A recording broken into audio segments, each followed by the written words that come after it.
दोस्तों, जैसा कि विराट कोहली इंडिया से है लेकिन पाकिस्तान में भी उसके लाखों फैंस हैं और जो पाकिस्तानी उसके फैंस नहीं भी हैं वो भी इस बात को तस्लीम करते हैं और विराट कोहली को इस बात का क्रेडिट देते हैं कि वो एक अजीम खिलाड़ी है और एक बहुत ही अच्छा बैट्समैन है।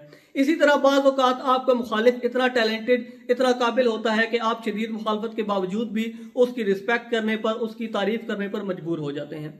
कुछ ऐसा ही किस्सा इस सुलीबी बादशाह के बारे में भी है जिसने मुसलमानों के खिलाफ जंगें लड़ी, जिसके खिलाफ मुसलमानों ने जंगें लड़ी।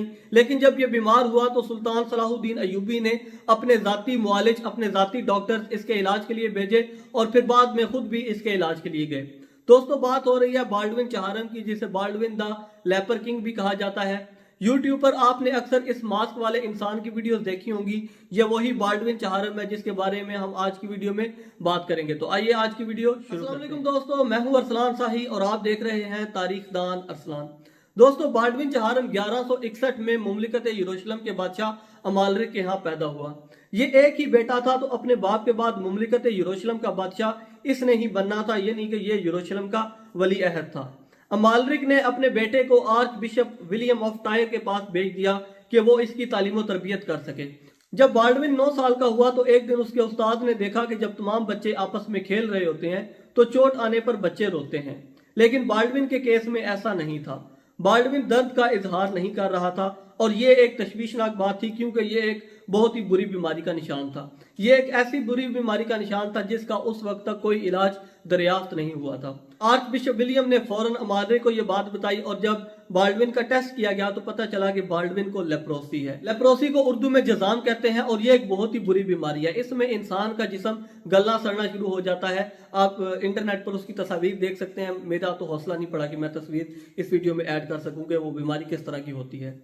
अब एक बात तो तय थी कि बाल्डविन लंबी जिंदगी नहीं जी सकेगा, लेकिन उसके बाप ने यह बीमारी की खबर छुपा दी क्योंकि अगर ऐसा ना किया जाता तो बाल्डविन को कानूनन ऑर्डर ऑफ सेंट लजार्स भेजना पड़ता, जो कि जजाम के मरीजों के लिए बनाया गया था। इस बीमारी को छुपाने का मकसद ये भी था कि अगर किसी को पता चल जाता कि तख्त का इकलौता वारिस इस जानलेवा बीमारी का शिकार है तो मुमलिकत में बेचैनी फैल जाती और तख्त हासिल करने के लिए लड़ाइयां शुरू हो जाती।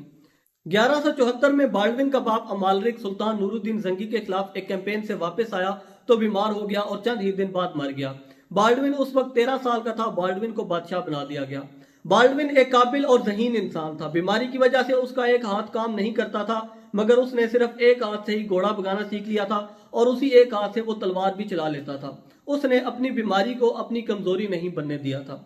बाल्डविन को द बॉय किंग के नाम से जाना जाता था क्योंकि वो बहुत ही छोटी उम्र में बादशाह बन गया था। 16 साल की उम्र में बाल्डविन ने वो लड़ाई जीती जिसने कि उसका नाम तारीख में अमर कर दिया। नवंबर 1177 में सुल्तान सलाहुद्दीन अय्यूबी ने अश्कलौन नामी एक शहर पर हमला कर दिया। यह शहर मुमलिकत यरूशलेम की जागीर में आता था। बाल्डविन अपनी फौज लेकर उसका मुकाबला करने गया, लेकिन उसने सुल्तान पर डायरेक्ट अटैक ना किया। उसके पास फौज बहुत कम थी। सलाहुद्दीन अय्यूबी ने इस ख्याल से कि सुलीबी बादशाह डर गया है या इस कॉन्फिडेंस में कि उसका पल्ला भारी है, सुल्तान ने अपनी फौज को आसपास के इलाकों में सप्लाई और कुम्मुक लाने के लिए भेज दिया।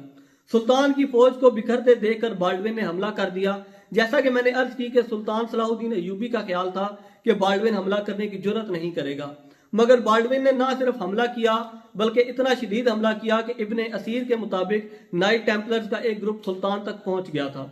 सुल्तान को उसके जाती ममलूक बॉडीगार्ड्स ने बचा लिया, मगर द बॉय किंग अब बॉय नहीं रहा था, वो एक फुल फ्लैज किंग बन चुका था। बाल्डविन की सेहत दिन ब दिन गिरती जा रही थी। मुसलमान डॉक्टर्स उसका इलाज करने आते क्योंकि उस जमाने में मुसलमान इल्म अदब में आगे थे। अब ये तो तय था कि बाल्डविन अब कोई बच्चा पैदा नहीं कर सकेगा, सो उसने अपने भांजे बाल्डविन फिफ्थ को वली अहद नामजद कर दिया। साथ ही उसने अपनी बहन सबीला की शादी गी द लूजीनाओ के साथ कर दी। 11 साल मुमलिकत यरूशलेम को संभाले रखने के बाद 1185 में बाल्डविन 24 साल की उम्र में मर गया। 2 साल बाद सुल्तान सलाहुद्दीन अय्यूबी ने यरूशलेम शहर फतह कर लिया। बाल्डविन और सुल्तान सलाहुद्दीन अय्यूबी पर एक मूवी भी बनी है किंगडम ऑफ हेवन के नाम से। यूट्यूब पर भी आपको मिल जाएगी। बहुत ही अच्छी मूवी है और बहुत ही अच्छे पर्सपेक्टिव में पेश की गई है, जरूर देखिएगा। इस मूवी में बाल्डविन को एक मास्क पहनाया गया था जबकि तारीखी तौर पर इस बात का कोई सबूत मौजूद नहीं है कि बाल्डविन अपनी बीमारी को छुपाने के लिए मास्क का इस्तेमाल करता था। जैसा कि मैंने बताया कि इस बीमारी में इंसान का जिस्म गला सड़ना शुरू हो जाता था, तो मूवी में यह बताने की कोशिश की गई है कि उस बिगड़ती हुई अपनी जिसामत को बचाने के लिए बाल्डविन एक मास्क का इस्तेमाल करता था, जबकि तारीखी तौर पर इसका कोई सबूत मौजूद नहीं है। यह सिर्फ फिल्म की एस्थेटिक्स को बेहतर बनाने के लिए उस फिल्म में इस्तेमाल किया गया था।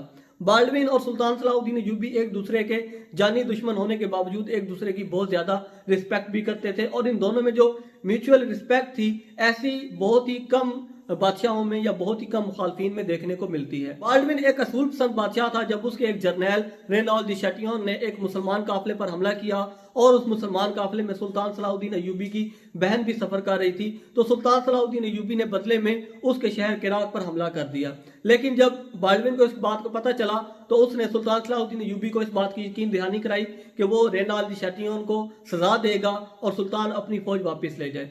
सुल्तान ने उसकी जुबान का एतबार करते हुए अपनी फौज पीछे हटा ली, लेकिन बाल्डविन अपने वादे पर पूरा उतरा। उसने रेनॉल्ड दी शैटियन को सजा दी और उसे जेल में काफी अरसा बंद भी रखा। शदीद मुखालफत के बावजूद बाल्डविन ने मुसलमानों में बहुत ज्यादा इज्जत कमाई थी। अपनी मौत के बाद बाल्डविन यरूशलेम में ईसाइयों की सबसे मुकद्दस जगह चर्च ऑफ स्पेलकर में दफन हुआ। दोस्तों, अगर तो आपको वीडियो पसंद आई हो तो मेरे चैनल तारीख दान अरसलान को सब्सक्राइब कर लीजिए। मैं इंशाल्लाह किसी नई वीडियो में किसी नए टॉपिक के साथ आपकी खिदमत में दोबारा हाजिर हूँगा। फिलहाल अरसलान साई को इजाजत दीजिए। अल्लाह हाफिज़, फ़ी अमानिल्लाह। दुआ में याद रखिएगा। शुक्रिया।